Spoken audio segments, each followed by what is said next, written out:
Baik, Assalamualaikum warahmatullahi wabarakatuh. Selamat berjumpa kembali dengan saya Bapak Saifuddin Zuhri dalam mata kuliah Sosiologi Ekonomi. Para pembelajar yang budiman, hari ini kita akan bahas mengenai topik yang berjudul konsumsi. Nah, topik ini adalah serangkaian terakhir dari dua topik sebelumnya, yaitu tentang produksi dan distribusi. Nah, ini adalah episode terakhir di dalam tahapan-tahapan aktivitas ekonomi. Konsumsi. Apa itu konsumsi?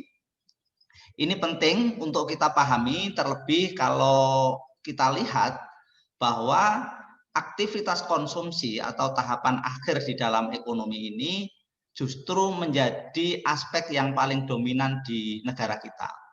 Bahkan konon pertumbuhan ekonomi di Indonesia itu paling banyak disupport dari konsumsi. Jadi di dunia ini ada beberapa negara dengan tipe atau karakter ekonominya ada yang didominasi produksi, ada yang devisa negaranya banyak didapatkan dari distribusi, dan ada yang dari konsumsi. Nah, masing-masing tipe atau bentuk dari aktivitas ekonomi tentu ada positif dan negatifnya. Khusus mengenai konsumsi, ini memang banyak terjadi di Indonesia. Pertumbuhan ekonomi banyak dihasilkan dari proses-proses konsumsi. Nah, hari ini akan kita bahas apa itu konsumsi, pengertiannya baik secara istilah maupun secara definisi. Kemudian mari kita lihat beberapa konsep konsumsi menurut para ahli sosiologi. Dan mari kita lihat juga konsep konsumsi ini di dalam perilaku ekonomi kita. Seperti apa implikasinya, bagaimana dampaknya, dan ini memberi pengaruh terhadap kultur dan struktur sosial seperti apa di dalam masyarakat kita. Nah, inilah para pembelajar yang akan kita bahas hari ini.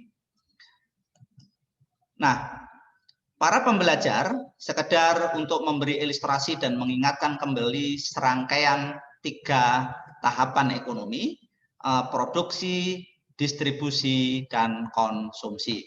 2 ini sudah kita bahas pada 2 pertemuan yang lalu, dan hari ini kita pada tahap membahas tentang apa itu konsumsi. Dari ilustrasi gambar ini sebetulnya secara sekilas bisa kita pahami bahwa konsumsi merupakan tahapan paling akhir yang menampung, yang memakai, yang menghabiskan dan menggunakan dari proses-proses sebelumnya. Di sini dibuat, diproduksi, apa itu produksi sudah kita bahas, kemudian bagaimana proses transformasinya, pengantarannya, pengolahannya, dan proses bagaimana pengelolaan nilai-nilai langka itu supaya bisa sampai sedekat mungkin dengan konsumen secara tepat. Nah, apa implikasi, apa itu konsumsi dan implikasinya, inilah yang akan kita bahas pada hari ini. Nah, secara sosiologis, konsumsi itu dikaitkan dengan apa yang disebut dengan selera. Jadi dari deskripsi ini bisa Anda baca, konsumsi dalam pandangan sosiologi sebagai masalah selera, identitas atau gaya hidup. Maksudnya apa? Bahwa konsumsi itu terkait dengan bagaimana citra-citra yang dibangun di dalam sebuah interaksi sosial.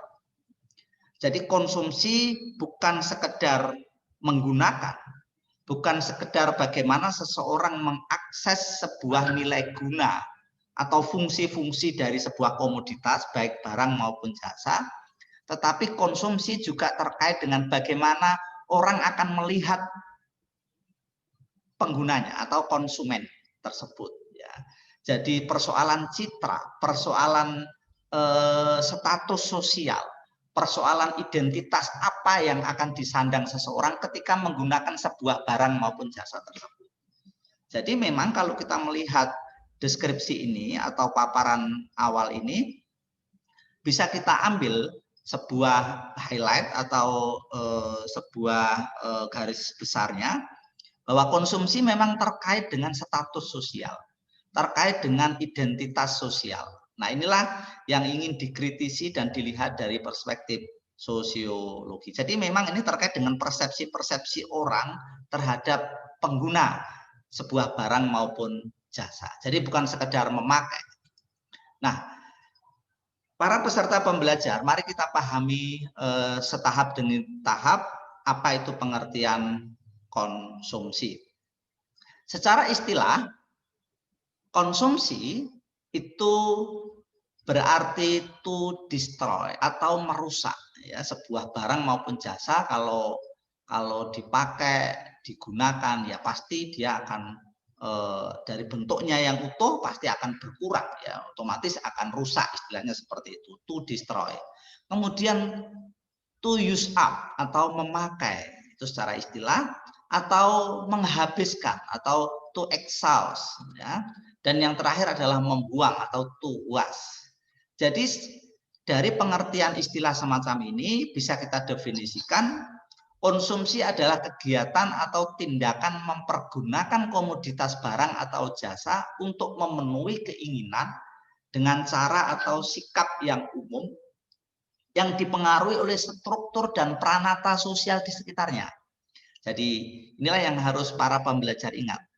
Perspektif sosiologis selalu mengaitkan apapun dengan interaksi sosial, dengan masyarakat. Bagaimana struktur sosial, bagaimana pranata sosial itu memandang sesuatu. Begitu halnya dengan konsumsi.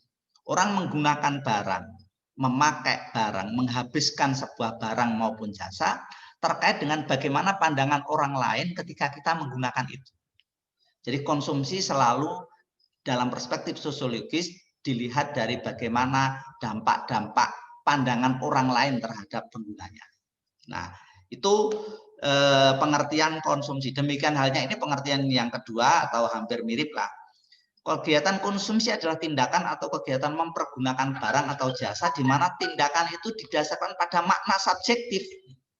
Nah, kalau sudah ada makna subjektif di sini, artinya proses konsumsi bukan hanya persoalan nilai guna atau fungsi-fungsi sebuah barang maupun jasa, tapi lebih pada bagaimana pemakainya itu memiliki obsesi-obsesi, memiliki pandangan-pandangan supaya orang lain memandang kita seperti apa. Jadi individu itu agar mengerti dan dipahami oleh orang lain dengan berkonsumsi terhadap sebuah barang maupun jasa. Nah, inilah para pembelajar pengertian dasar dari apa itu konsumsi. Nah, ini beberapa ahli memberi pengertian. Saya kira saya tidak usah bacakan satu persatu. Sejak dari Don Slater, kemudian Chane, kemudian Max Weber, kemudian Veblen, itu semuanya memberi definisi-definisi mengenai konsumsi. Nah, kalau kita lihat dari semua definisi ini, sebetulnya ada titik temu yang sama. Apa itu? Selalu mengaitkan konsumsi dengan apa yang saya sampaikan tadi, bagaimana persepsi pandangan sosial terhadap seorang konsumen. Jadi memakai, menggunakan, menghabiskan sebuah barang dan jasa dikaitkan dengan bagaimana persepsi orang ketika kita menggunakan itu. Jadi ini kaitannya memang soal citra, soal prestis, ya, soal nilai-nilai yang disematkan kita ketika kita menggunakan sebuah barang maupun jasa. Nah, tolong nanti para peserta pembelajar untuk menelaah secara mandiri. Nah, mari kita lihat beberapa tokoh sosiologi dalam membahas mengenai konsumsi. Pertama, Karl Marx, ya. Konsumsi dikaitkan dengan komoditas, ya. Karena komoditas itu adalah sebuah hasil dari proses produksi dan diantarkan melalui aktivitas distribusi. Nah, muncullah komoditas. Nah, komoditas di hadapan konsumen itu ada dua aspek, yaitu apa yang disebut dengan mean of production dan mean of consumption. Mean of production itu ketika komoditas yang dimiliki suatu bentuk di mana komoditas memasuki konsumsi produktif. Nah, ini menandakan bahwa di dalam pemikiran Karl Marx, Yang paling menentukan itu sebetulnya pertama dalam proses mean of production, proses produksinya itu dikuasai oleh siapa alat-alat produksi. Dan itulah yang sudah kita bahas pada konsep produksi beberapa dua pertemuan yang lalu ya, di mana di situ ada analisis kelas bahwa proses produksi alat-alat produksi dikuasai oleh kaum kapitalis. Sementara buruh, para pekerja berposisi subordinat atau hanya menjadi bagian dari alat-alat produksi. Nah, di sini kalau proses produksi maka bisa dikatakan ini adalah ranah nilai produktif. Nah, yang kacau itu adalah ketika memasuki mean of consumption, di mana komoditas yang dimiliki suatu bentuk, di mana komoditas itu memasuki konsumsi individual dari kelas kapitalis dan pekerja. Di sini kita bisa lihat bahwa hasil produksi itu kemudian melahirkan apa yang disebut dengan mean of consumption, yaitu bagaimana cara-cara orang mengkonsumsi itu pada akhirnya akan menyerap secara individual hasil produksi yang dikuasai oleh kaum kapitalis itu kemudian akan menjadi sebuah kode-kode, tanda-tanda akan menjadi status identitas bagi pengkonsumsinya. Dan ini kemudian masuk ke dalam ranah individu. Padahal di sini dikuasai oleh kelas, tapi ketika dikonsumsi akan menjangkiti terhadap individu, baik oleh kelas kapitalis maupun kelas pekerja. Nah, kemudian lebih lanjut, Karl Marx mengatakan bahwa soal komoditas tadi sudah dijelaskan ada mean of production dan mean of consumption. Kalau mean of production tadi sudah jelas bahwa di sini ada analisis kelas, di mana proses produksi dikuasai kaum kapitalis. Nah, problemnya adalah ketika mean consumption itu melahirkan dua jenis konsumsi. Apa yang disebut dengan konsumsi subsisten, konsumsi subsisten, kemudian konsumsi mewah. Nah, apa itu konsumsi subsistensi atau yang disebut dengan necessary means of consumption dan luxury means of consumption? Ini penjelasannya. Konsumsi subsistensi atau necessary mean of consumption itu adalah alat-alat konsumsi yang diperlakukan atau yang memasuki konsumsi kelas pekerja. Contohnya adalah apa yang disebut dengan kebutuhan pokok atau kebutuhan primer. Apa itu bentuknya? Yaitu sandang, pangan, dan papan. Inilah kebutuhan dasar, kebutuhan hidup paling penting yang ini dikejar, dipenuhi mati-matian yang oleh proses produksi tadi. Kelas pekerja itu ditindas, tetapi hasilnya hanya bisa untuk memenuhi sandang, pangan, dan papan. Bahkan untuk saat ini, ketika neoliberalisme semakin menjadi-jadi, mungkin kelas pekerja itu hanya bisa memenuhi sandang dan pangan dengan pas-pasan dan terbatas. Mengenai papan atau rumah lah atau tempat tinggal, kita tahu bahwa kadang kelas pekerja tidak bisa menjangkaunya, karena itu kemudian ada subsidi dari pemerintah dan lain sebagainya. Karena apa? Karena memang kelas pekerja ini dalam proses produksi memang teralienasi ya, ada ketidakadilan kelas di situ. Nah, kedua adalah konsumsi kelas mewah atau disebut dengan luxury mean of consumption. Disinilah kemudian konsumsi itu merambah pada jenis-jenis barang-barang mewah ya, dan ini hanya bisa dinikmati oleh kaum kapitalis ya, yang dapat dipertukarkan hanya untuk pengeluaran dari nilai surplus yang tidak diberikan kepada pekerja. Jadi para peserta pembelajar dari analisis kelas oleh Karl Marx ini terlihat bahwa di dalam ranah konsumsi kelas pekerja itu hanya bisa mengakses kebutuhan pokok dari hasil keringatnya atau disebut dengan upah ya. Ingat kembali apa itu pengertian upah oleh Karl Marx. Kemudian kaum kapitalis itu justru yang bisa menikmati dari konsumsi mewah ya. Dan ini sebetulnya hanya bisa dinikmati kaum kapitalis karena apa? Dia mendapatkan surplus ya, hasil keuntungan yang luar biasa. Nah, repotnya adalah menjadi lebih parahnya adalah gaya hidup kelas kaum kapitalis ini yang bisa mengakses konsumsi mewah ini yang didapatkan dari keuntungan surplus perusahaan. Itu menjadi gaya hidup yang menjadi kiblat kaum para pekerja atau kaum buruh. Sehingga mereka bagaimana meniru-niru untuk bisa mengakses itu karena nanti berkorelasi terhadap prestis sosialnya. Nah, inilah jenis konsumsi yang dijelaskan oleh Karl Marx. Memang ini analisis Karl Marx ini menyorot, mengkritik habis-habisan perilaku kaum kapitalis yang memproduksi besar-besaran untuk kepentingan keuntungan, dan dia bisa mengcreate, mengendalikan bahkan sampai muaranya yaitu dikonsumsi. Nah, para peserta pembelajar bisa dilihat di sini. Menurut Karl Marx, perilaku, cara pandang, persepsi itu kan ditentukan oleh infrastruktur politik, infrastruktur ekonominya, ya. Jadi cara berpikir Marx itu adalah materialisme, di mana ekonomi itu akan menentukan cara pandang. Nah, termasuk perilaku budayanya, ya, perilaku berkonsumsi itu akan ditentukan oleh basic ekonominya. Kalau dia berasal dari kaum kapitalis, orang kaya, menguasai modal, maka jenis konsumsinya adalah konsumsi luxury, mewah. Kalau dia dari kaum buruh, kaum pekerja, pas-pasan, orang miskin, maka jenis konsumsinya hanya kebutuhan pokok. Nah, yang menjadi lebih tragis adalah ketika basic ekonominya dari kelas pas-pasan, tetapi seleranya berkiblat ke kelas kapitalis atau konsumsi mewah. Nah, inilah yang menjadi problem di masyarakat kita ketika ada istilah orang Jawa kegeden empyak kurang cagak. Seleranya sangat tinggi tapi tidak diikuti oleh basis produksinya. Nah, ini akan menjadi masalah. Karena apa? Karena terjadi kesenjangan. Nah, itu Karl Marx. Yang kedua adalah Emil Durkheim. Masih ingat tentang konsepnya Emil Durkheim di dalam membagi tipe masyarakat, ada masyarakat mekanik dan masyarakat organik. Sekedar mengingatkan, mekanik adalah masyarakat pedesaan tradisional, belum ada pembagian kerja, cara-cara produksinya masih manual dan sederhana.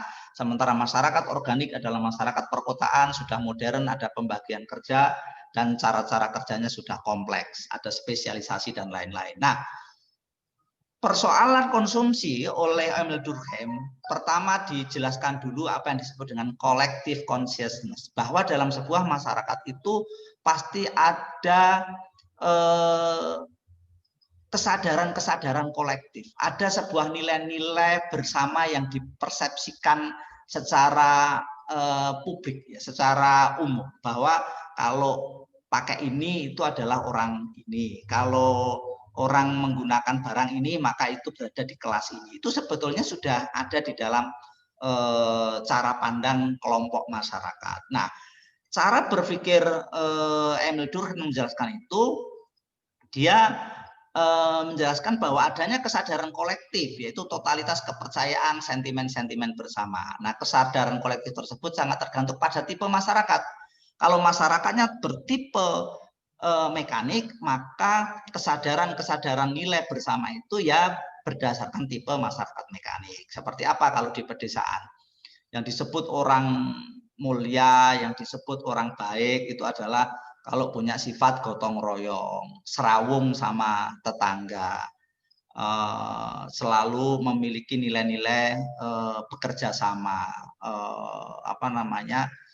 bersatu. Itu maka cara orang berkonsumsi adalah mengikuti tipe itu. Tapi pada masyarakat yang bersifat organik, sudah individualis, maka cara berkonsumsinya juga mengikuti tipe masyarakat organik yang individualis, bahwa sebuah barang itu yang milik individu, tidak ada kaitannya dengan prestis sosial, seperti itu. Itulah mengapa kalau Anda lihat di pedesaan, sebuah komoditas baik barang maupun jasa biasanya walaupun itu dibeli secara pribadi, nanti itu berfungsi sosial, ya. Makanya kalau Anda lihat seperti di desa, walaupun dia beri barang-barang modern seperti sepeda motor atau mobil, ya, nanti biasanya nanti ada syukuran, ya, bagi-bagi berkat ke tetangga, ya. Karena apa? Walaupun itu dibeli melalui uang pribadi, tapi itu ada unsur membagi juga ke tetangga dan lain sebagainya. Tapi di kota, orang memiliki barang itu ya kaitannya dengan prestis individu, itu nggak ada kaitannya dengan orang lain. Nah, inilah yang menandakan bahwa cara berkonsumsi itu menurut Emil Durkheim dikaitkan dengan tipe masyarakatnya. Nah, ketiga yaitu pandangan Max Weber, itu memiliki pandangan bahwa konsumsi itu dikaitkan dengan etik, ya. Inilah salah satu sosiolog yang selalu menurunkan cara pandangnya dari dogma-dogma agama, tetapi ditafsir ulang secara transformatif, ya, atau biar lebih membumi. Nah, menurut Max Weber, bahwa konsumsi itu terkait dengan konsepsi bagaimana seseorang membatasi diri supaya tidak mengikuti selera-selera jasad, ya, atau material dari tubuhnya. Maka inilah peletak dasar dari motivasi atau nilai-nilai kapitalisme di tahap awal yang justru menganjurkan orang untuk berperilaku dalam konsumsi itu hemat, sesuai dengan kebutuhan, sesuai dengan fungsi-fungsi realnya sebuah barang maupun jasa. Jadi membeli sesuatu lebih karena fungsi-fungsi yang dibutuhkan, bukan karena prestis dan lain sebagainya. Maka disitulah kemudian Max Weber mengatakan bahwa tindakan-tindakan konsumsi itu didasari pada nilai-nilai inner worldly asceticism. Jadi inner worldly asceticism itu adalah sebuah nilai bahwa orang berperilaku itu justru untuk menjauhi kecenderungan dunia yang mewah, yang berlebihan, yang mubazir, sehingga orang ya mencukupkan diri secara rasional apa yang dibutuhkan. Maka itu akan menghasilkan keselamatan. Nah, keselamatan yang sesungguhnya itu ketika orang bertindak secara rasional. Nah, Max Weber kemudian memberi beberapa tipe tindakan sosial itu berdasarkan tipe-tipe rasionalitas, ya. Ada 4, ada instrumentally rational action, ada value rational action, dan affectual type, kemudian traditional action. Maksudnya apa? Instrumentally rational action itu adalah ketika orang bertindak berdasarkan pertimbangan praktis masuk akal, ya. Dia membeli sesuatu ya karena memang secara masuk akal sesuatu yang dibeli itu memang berfungsi, memang dibutuhkan. Nah, itu yang pertama. Kedua, value rational action, yaitu orang melakukan tindakan konsumsi tertentu lebih karena sebuah nilai tertentu. Mungkin nilai-nilai itu bisa bersumber dari norma agama, adat istiadat, yang diyakini gitu. Contoh, ya, ini biar lebih mudah dipahami. Contoh seorang muslim membeli jilbab contohnya. Ya mungkin dia membeli jilbab itu lebih untuk fungsi-fungsi yang praktis gitu. Seperti saya membeli jilbab karena ini panas, ya. Biar ubun-ubun saya tidak umum, ya. tidak terkontaminasi matahari. Seperti itu. Itu karena orang membeli sebuah barang karena fungsinya. Atau saya membeli mobil karena memang saya membutuhkan alat transportasi itu secara cepat, biar saya di jalan lebih safety, biar tidak kena sinar matahari, biar tidak kena angin. Jadi membeli sebuah barang karena pertimbangan yang masuk akal. Dan saya membeli mobil itu karena memang saya mampu. Nah, itu namanya instrumentali karena fungsi-fungsi saya memang betul-betul butuh itu karena butuh kecepatan, butuh ruang yang agak besar. Nah, itu namanya tindakan konsumsi berdasarkan rasional. Kalau value itu membeli sesuatu lebih karena perintah ajaran tertentu. Seperti saya seorang muslimah pakai jilbab. Mengapa pakai jilbab? Bukan karena kepalanya kepanasan, tapi lebih karena ini perintah agama bahwa harus tutup aurat menurut yang diyakininya. Nah, itu namanya value. Jadi tindakan masuk akal juga, tapi lebih karena perintah, karena sebuah nilai. Kalau afektual itu melakukan tindakan konsumsi lebih karena faktor-faktor psikis, ya, afektual, ya, seperti saya pakai jilbab karena kayaknya kok lebih indah. Saya merasa mungkin yang pakai jilbab itu merasa kayaknya kok lebih cantik kalau pakai jilbab, atau dipuji sama kekasihnya, kalau kamu pakai jilbab itu kayaknya lebih cantik dan lain sebagainya. Itu namanya afektual, ya, jadi lebih karena rasa. Kalau traditional action itu adalah orang melakukan sebuah tindakan lebih karena tradisi di sekitarnya. Mungkin dia pakai jilbab karena ibunya, lingkungannya semuanya berjilbab, sehingga sejak kecil ya semua orang pakai jilbab, ya. Jadi itulah jenis-jenis tindakan sosial menurut Max Weber berdasarkan jenis rasionalitasnya. Bisa karena instrumental, bisa karena value, bisa karena afeksi, dan bisa karena tradisi. Nah, ini saya kira penggambaran dalam bentuk lain. Dan kemudian yang terakhir adalah konsumsi dalam pandangan Thorstein Veblen. Inilah para pembelajar sebuah cara pandang yang ingin mengkritisi perkembangan lebih lanjut dari kapitalisme dan sekarang memasuki era neoliberalisme. Apa itu? Nah, pada zaman dulu barang atau sebuah komoditas tertentu itu kan didapat melalui proses rampasan ya. Pada zaman dulu itu melalui perang ya, siapa kelompok yang menang itu akan merampas barang-barang, kemudian itu digunakan, dipakai, dihabiskan dan lain sebagainya. Nah, pada era kapitalisme, era modern, era neoliberalisme sekarang ini, barang-barang itu didapat oleh siapa? Oleh kaum kapitalis, yaitu kelompok-kelompok yang menguasai modal, menguasai proses produksi, dan inilah mereka yang menjadi predator ya. Para pemangsa-pemangsa ini kemudian bernafsu, kemudian berekspansi ya, dan oleh sistem kapitalisme industri itu kemudian melahirkan apa yang disebut dengan absent owner, pemilik tapi tidak hadir. Nah, itulah kemudian kemarin yang saya jelaskan di topik mengenai distribusi hadirnya uang ya. Dan uang sekarang itu lebih melembaga menjadi pasar uang, industri uang. Inilah kemudian muncul yang namanya absent owner, pemilik tapi tidak hadir. Jadi dia cukup menanamkan saham tapi tiba-tiba menguasai sebuah korporasi dan dia yang akan mengendalikan. Nah, kalau beruntung maka untungnya itu berlipat-lipat padahal dia tidak secara langsung mengintervensi proses-proses produksi. Nah, inilah kemudian akan terjadi fenomena monopoli atau oligopoli. Monopoli itu adalah ketika sebuah komoditas, bukan hanya komoditas ya, sejak dari produksi, distribusi sampai konsumsi dikuasai oleh hanya satu orang, pemodal atau kelompok. Nah, inilah yang terjadi. Kemudian apa akhirnya? Muncullah apa yang disebut dengan leisure class, yaitu kelas masyarakat yang bergaya hidup kaya raya dengan pola konsumsi yang mencolok. Inilah orang-orang yang sudah menunggangi proses produksi karena industri keuangan itu, kemudian mereka dalam hitungan detik bisa mendapatkan jutaan, kemudian dengan mudah dia akan bisa mengakses luxury consumption atau konsumsi barang-barang mewah.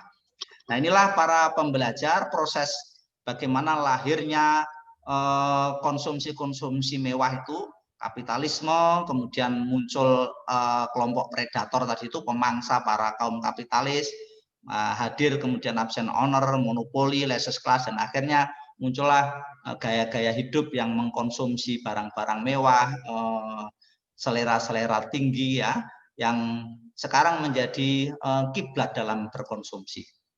Nah, ini saya kira hanya penggambaran pembedaan bagaimana masyarakat prakapitalis dalam berkonsumsi, yang waktu itu secara simpel dan sederhana orang akan dilabeli status sosialnya itu berdasarkan barang-barang sederhana.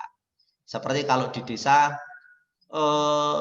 Pak Suto niku sinten toh? Pak Suto itu siapa toh? Oh, itu yang sawahnya luas. Oh, itu yang rumahnya tingkat. Nah, sekedar itu. Tapi sekarang itu berkembang lebih jauh lagi dengan berkembangnya kapitalisme sekarang ini, di mana orang tidak hanya disandarkan pada barang-barang konsumsi yang sederhana, tapi sudah pada gaya hidup ya.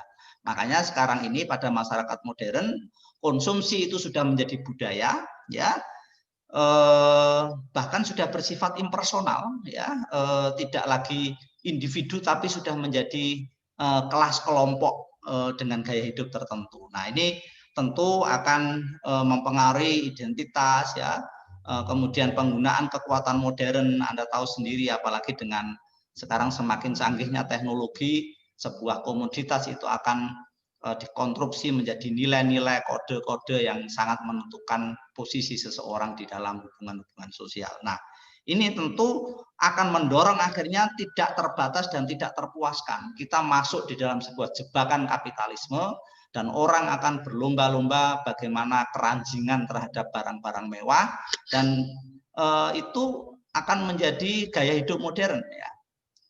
Menjadi problem adalah ketika itu tidak diimbangi oleh kemampuan produksi. Inilah yang dianalisis oleh Mark tadi. Mode of consumption-nya tinggi, ya, selera berkonsumsinya tinggi, tetapi tidak diimbangi oleh mode of production, oleh proses-proses produksi yang produktif. Nah, ini yang mengakibatkan muncul kesenjangan, sehingga orang keranjingan dengan konsumsi yang tinggi, selera-selera yang mewah, tetapi tidak diimbangi oleh income yang mencukupi. Nah, ini kalau dianalisis secara struktural, sering terjadi pada era sekarang ini, masyarakat digoda terus oleh iklan, oleh gaya hidup untuk berkonsumsi mewah, tapi tidak melihat kemampuannya seberapa, sehingga orang berkonsumsi bukan berdasarkan kebutuhan, tidak berdasarkan pertimbangan rasional, tapi lebih berdasarkan keinginan, nafsu, obsesi-obsesi yang nanti memunculkan problem-problem sosial di masyarakat kita. Nah, para peserta pembelajar, itulah penjelasan mengenai topik apa itu konsumsi di dalam perspektif sosiologi ekonomi. Saya berharap para pembelajar untuk menelaah lebih jauh secara mandiri, bacalah dari berbagai referensi dan sumber yang beragam, sehingga bisa menambah wawasan kita. Ini adalah problem akut yang terjadi kita akhir-akhir ini, dan perkembangan sekarang ini, dunia berkembang terus, apalagi dengan munculnya pandemi COVID-19 ini akan memunculkan berbagai perubahan-perubahan sosial, ekonomi, politik di sekitar kita. Selamat belajar, topik ini akan kita bahas lebih lanjut dan mendalam dalam pertemuan kuliah yang sesuai dengan jadwal kelas Anda. Kurang lebihnya mohon maaf, saya akhiri sampai di sini. Wassalamualaikum warahmatullahi wabarakatuh.